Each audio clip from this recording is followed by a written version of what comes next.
January 12th, 2021 focus question. Jalen asked his best friends how many pets they have at home. Find the range of the given data. So we already know that mode, remember mode means the most.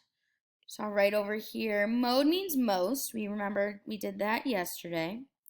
Now we're going to find the range. So that's going to be the biggest number minus the smallest number. So I like to put them in order. So I have a 1, another 1, a 2, a 3, and a 5. So we're going to take the biggest number, which in this case is a 5, and we're going to subtract it from, we're going to subtract the smallest number, which is a 1. So we're going to do 5 minus 1, which is going to be 4.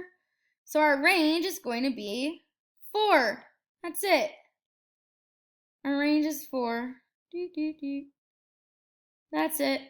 Great job. Bada bing, bada boom. Easy peasy. Lemon squeezy. Great job.